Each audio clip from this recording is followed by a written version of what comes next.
कंस के वध के लिए कृष्ण का जन्म हुआ था ताकि अत्याचार टूटे और ब्रज सांस ले सके। आज मथुरा फिर एक नई संतान को देख रहा है, ब्रज तीर्थ विकास परिषद। नाम में विकास है, दावा है कि यह परिषद ब्रज की मुक्ति का माध्यम बनेगी।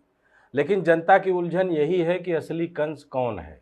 क्या पहले की संस्थाएं, नगर निगम, एमवीडीए, विभागीय मंडल वह कंस थी जिनकी भ्रष्ट और सुस्त व्यवस्था से छुटकारा दिलाने के लिए परिषद लाई गई, या अब यही परिषद एक नए कंस की तरह जन्म लेकर ब्रज को अपने कागजी जाल में कैद करने निकली है। सवाल यही है कि परिषद वाकई ब्रज को बचाएगी या ब्रज के नाम पर लूट और कब्जे का एक और बड़ा द्वार खोलेगी। नमस्कार, मैं डॉक्टर विजय शुक्ल। कंस के वध के लिए कृष्ण का जन्म हुआ था। मथुरा की जेल की सलाखें टूटी और अन्याय की रात भोर में बदल गई। लेकिन आज जब ब्रज का नाम लिया जाता है तो लोग पूछते हैं कि यहाँ नया कंस कौन है। क्या नगर निगम और एमईडीए जैसी पुरानी संस्थाएं वह कंस थी जिनकी भ्रष्ट और निकम्मी व्यवस्था से छुटकारा दिलाने के लिए ब्रज तीर्थ विकास परिषद का जन्म हुआ, या अब यही परिषद चमचमाते नाम और विशाल बजट के साथ ब्रज को एक नई कैद में डालने वाली शक्ति बन चुकी है।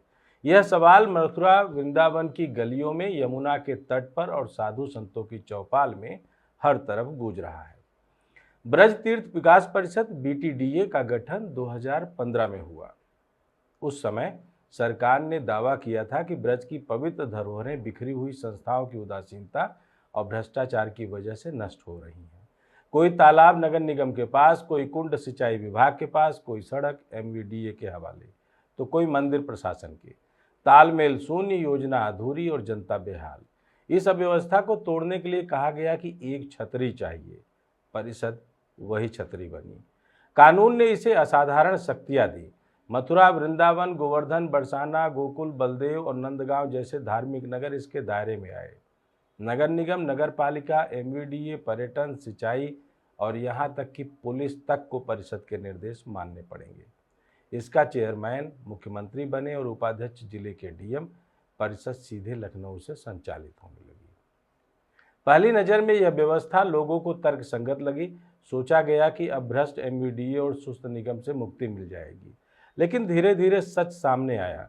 परिषद वही पुराने औजारों का इस्तेमाल करते हुए खुद सुपर बॉडी बन गई।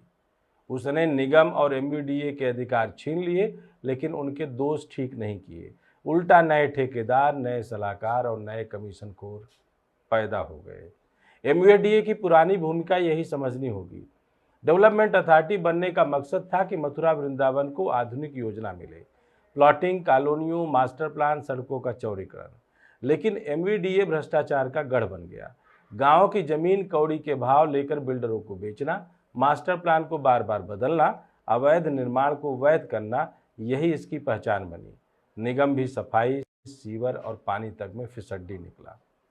परिषद का दावा था कि वह इस अव्यवस्था को खत्म करेगी, लेकिन 10 साल पूरे होने को आए और हाल यह है कि यमुना तट पर जितने भी बड़े निर्माण हुए, घाटों का सीमेंटीकरण, सीढ़ियों का चौड़ीकरण, पक्के प्लेटफॉर्म और लाइटिंग, सब परिषद के नाम पर हुए। नियम कहता है कि नदी से 100 मीटर के भीतर कोई पक्का निर्माण नहीं होगा, लेकिन परिषद के बुलडोजर के आगे नियम बेकार हो गए। वही काम अगर कोई आश्रम या व्यापारी करता तो अवैध कहलाता, परिषद करे तो विकास बन जाता है। चीर घाट इसका ताज़ा उदाहरण है।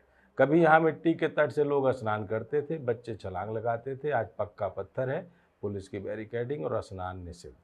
घाट का स्वरूप चमकदार है, लेकिन जीवन सूना है। यही कहानी विश्राम घाट, केशव घाट और अन्य स्थानों की भी है। वृंदावन परिक्रमा मार्ग पर परिषद का पहला बड़ा प्रोजेक्ट हुआ। दावा था कि लाखों श्रद्धालुओं को सुविधा मिलेगी, सीसीटीवी, शौचालय, चौड़ी सड़कें और मेडिकल पॉइंट। लेकिन काम शुरू हुआ तो सैकड़ों पेड़ काटे गए, दर्जनों आश्रमों की दीवारें तोड़ी गई और परिक्रमा का पारंपरिक स्वरूप बदल गया। साधु संतों ने कहा, यह परिक्रमा का अपमान है। परिक्रमा थकान और कठिनाई से ही पवित्र होती है।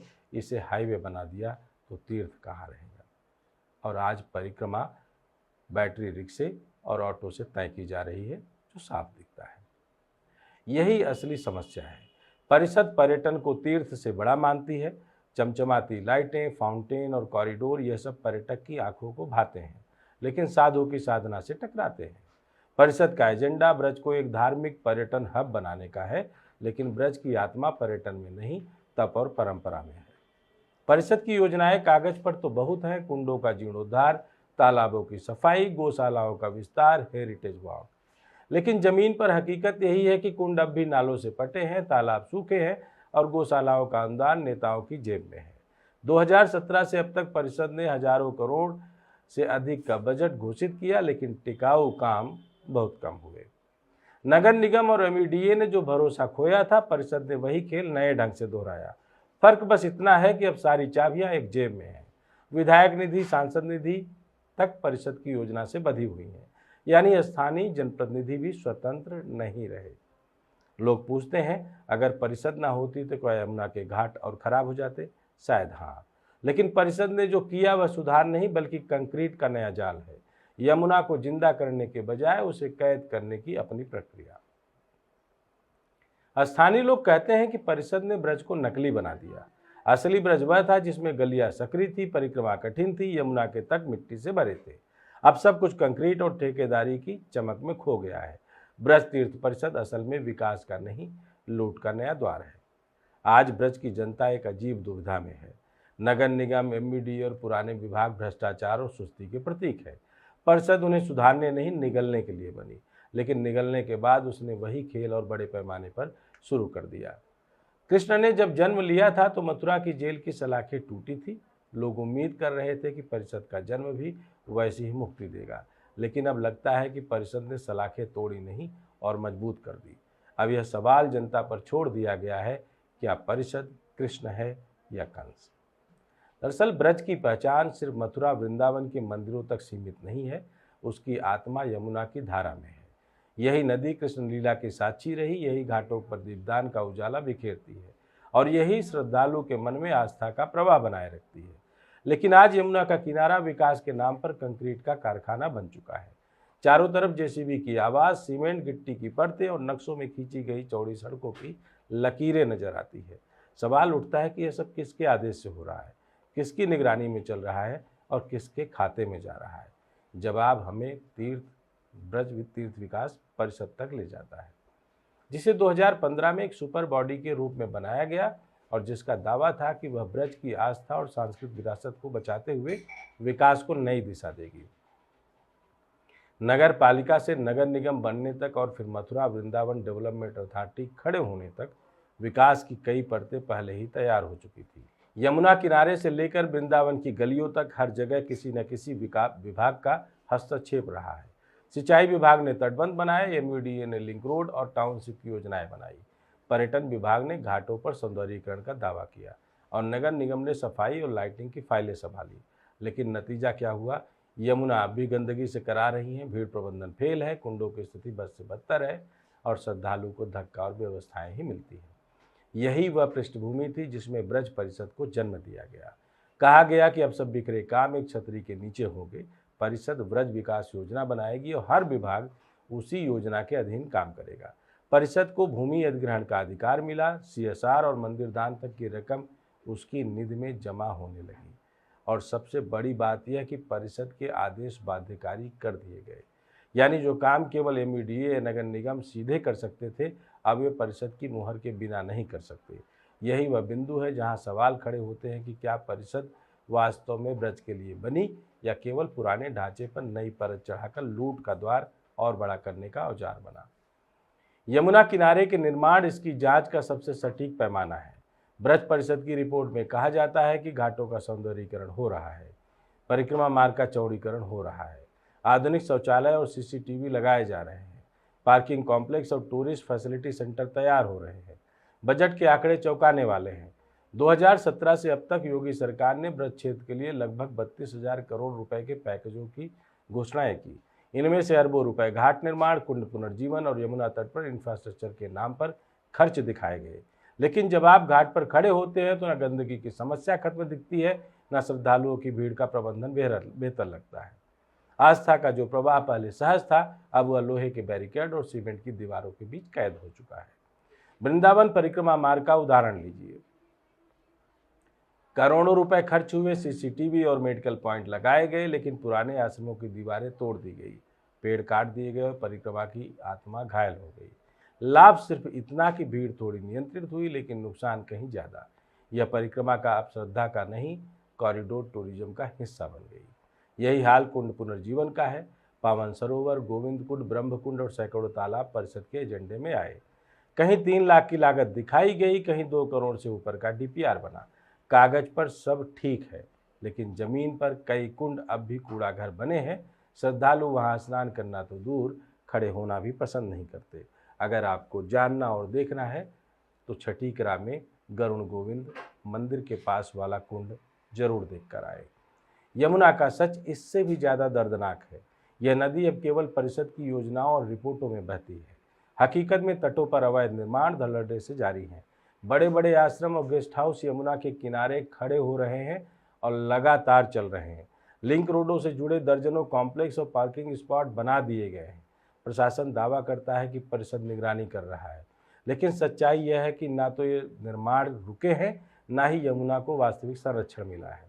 कागज पर विकास योजनाएं बनी, बजट स्वीकृत हुआ, डीपीआर तैयार हुए और ठेके दिए गए, लेकिन नदी की धारा को बचाने के बजाय उसे बैराजों और नालों में जकड़ दिया गया। यहाँ सबसे अहम सवाल यही है कि जब एमवीडीए जैसी संस्था पहले से मौजूद थी, जब नगर निगम पहले से कार्य कर रहा था, तो फिर परिषद की जरूरत पड़ी क्यों? जवाब साफ है, क्योंकि आस्था और पर्यटन के नाम पर आने वाले धन के प्रवाह को पूरी तरह एक जगह केंद्रित करना था। पहले कई विभागों में बटा पैसा परिषद की निधि में जमा होता है। इस केंद्रीकरण से सरकार और उससे जुड़े ठेकेदार वर्ग को सीधा फायदा है। परिषद के पास फंड का नियंत्रण है, आदेश जारी करने की शक्ति है और विभागों पर निगरानी का अधिकार है।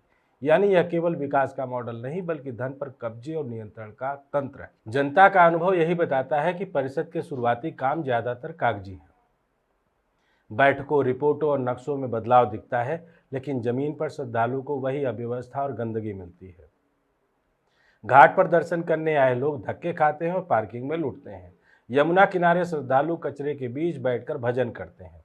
यह तस्वीर बताती है कि परिषद ने विकास को फाइलों और ठेकों की कैद में डाल दिया है।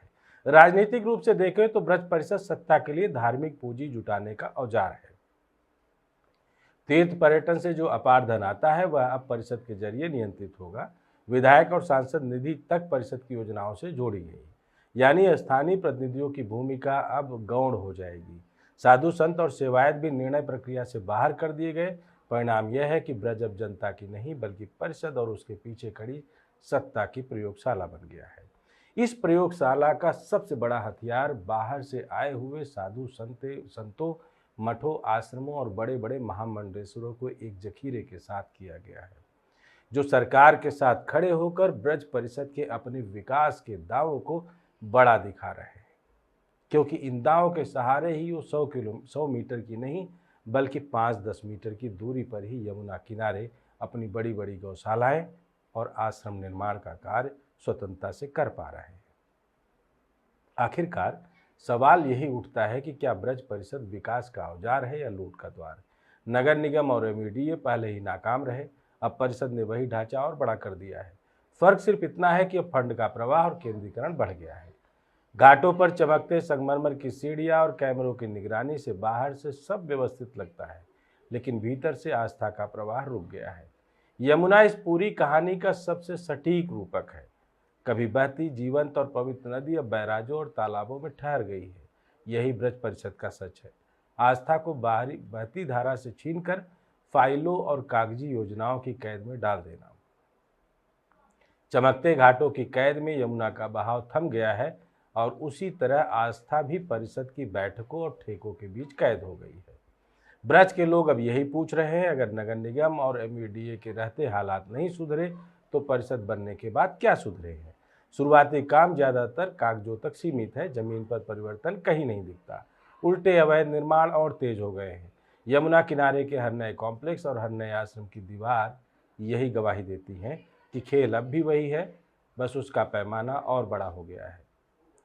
ब्रज परिषद ने अपने गठन के 10 साल से भी कम वक्त में यह साबित कर दिया है कि उसका असली मकसद विकास से ज़्यादा नियंत्रण और धन पर कब्जा है।